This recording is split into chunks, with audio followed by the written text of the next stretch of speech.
Osgood Perkins is back with a new horror movie called The Monkey. I don't know about you, but I've always found monkeys really scary. Maybe it's because I saw The Wizard of Oz when I was too young, or maybe it was that trip to the zoo in elementary school when a monkey killed my best friend.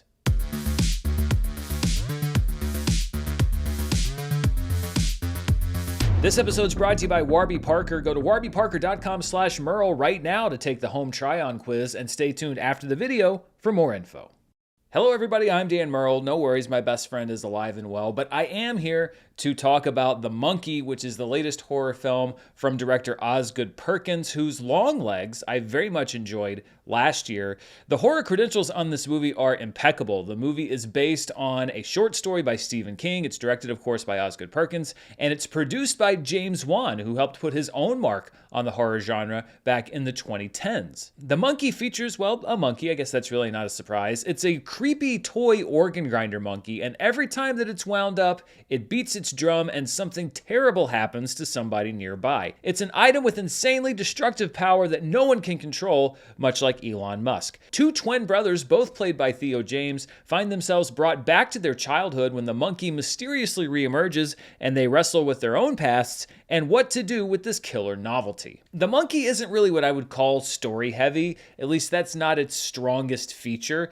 It's very much more about showing us increasingly elaborate and gruesome deaths. In a world where Final Destination didn't exist, it would instill in you the sort of fear of household items in everyday situations that you definitely feel anyway if you have seen any of the Final Destination films. And I suspect that your enjoyment of The Monkey will be tied to how much you are looking for and how much you enjoy those deaths versus how much you're looking for everything else in the film. Now, that's not to say that The Monkey is empty calories. Osgood Perkins is definitely saying something, but I'm not really sure what it is. Maybe it's a message of pure nihilism. Maybe it's a deep metaphor for the random nature of death. This is the kind of movie that I think different people are going to take different things away from, and no one interpretation is right or wrong. That's one of the great things about the subjectivity of film. However, when you make a film like this that is open to different interpretations, there are going to be some people that walk away having not taken away much from the film, and that's kind of the camp where I fall.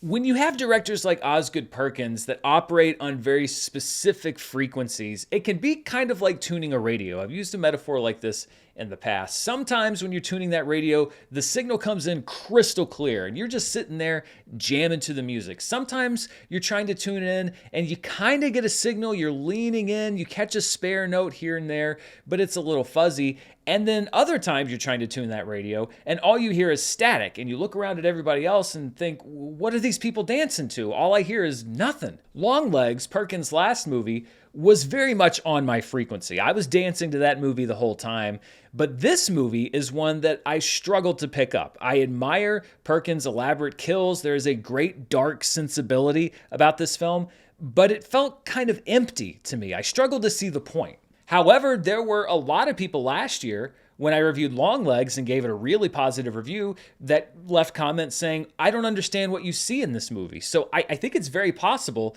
that the people that didn't really see what I loved about Long Legs are going to see a lot of things in this movie that I can't really relate to. And that's often what you see, especially in the horror genre. One horror movie can be taken by 8 different people, 8 different ways. Regardless, I can't fault the acting. While I found Leo James' brothers to be ciphers as characters, conduits basically to facilitate these deaths, James himself plays his roles well. I also enjoy Tatiana Maslany as the boy's mother, who in their childhood is maybe a little too direct about the fleeting nature of life.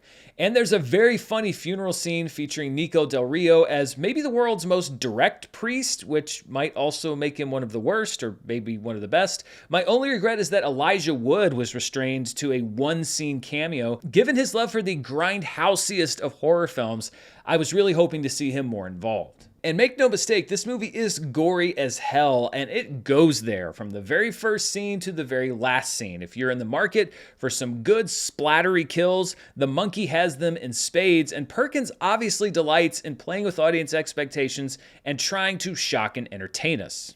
The Monkey could have devolved into a cheap quasi-slasher film, but that's not what Osgood Perkins is trying to do here. He focuses more on the world itself than the plot or the story or anything like that. Sort of an absurdist portrait of this world gone mad. And I didn't dislike that necessarily.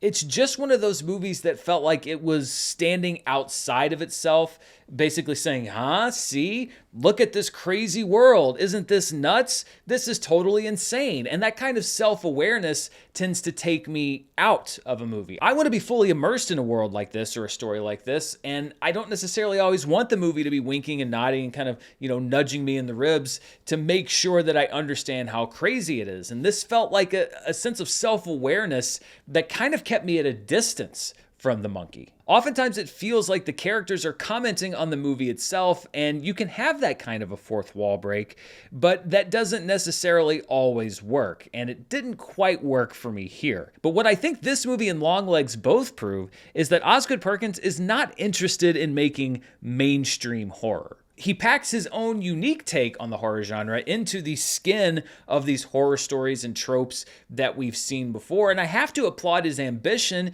even if I wasn't necessarily on board for this one all the way. I would prefer an interesting, I'm not going to say failure, but an interesting movie that doesn't really work for me all the way than the umpteenth repetition of the same horror movie that I've seen 20, 30, 40 times before. I wish I loved The Monkey as much as I loved Longlegs, but as with all things horror, each film is going to find its own tailor-made fan base, and I have no doubt that a lot of people are going to walk away regarding The Monkey as a new horror/dark comedy classic.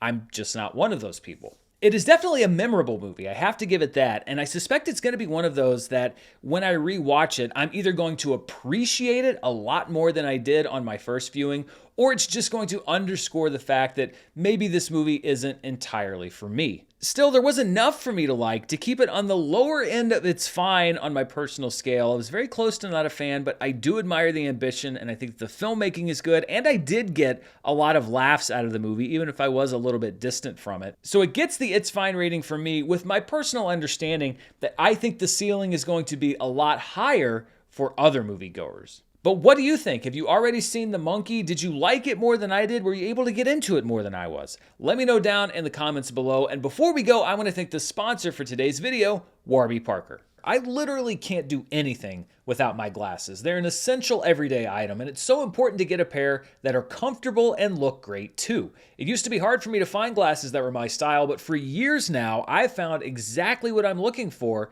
at Warby Parker.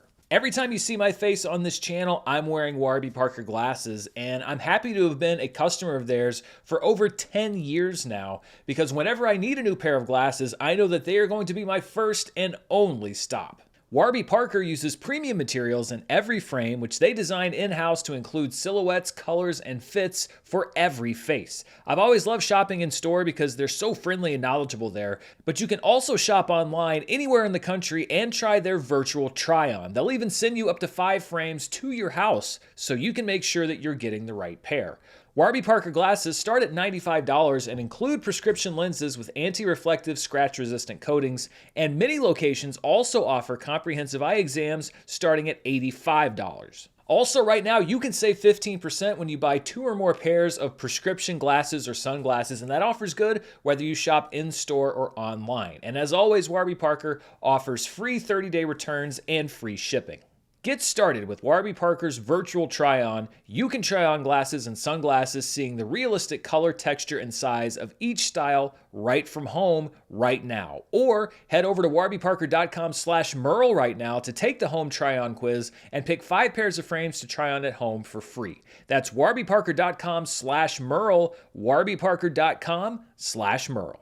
Thanks to Warby Parker for sponsoring this review, and thank you for watching. Be sure to stay tuned right here. I have a whole raft of Oscar week stuff coming up as we are almost at the Academy Awards for this year, so stay tuned for that. Plus more movie news, reviews, box office, everything I usually do. Thanks so much for tuning into this video. Until next time, stay safe, and I'll see you then. Bye.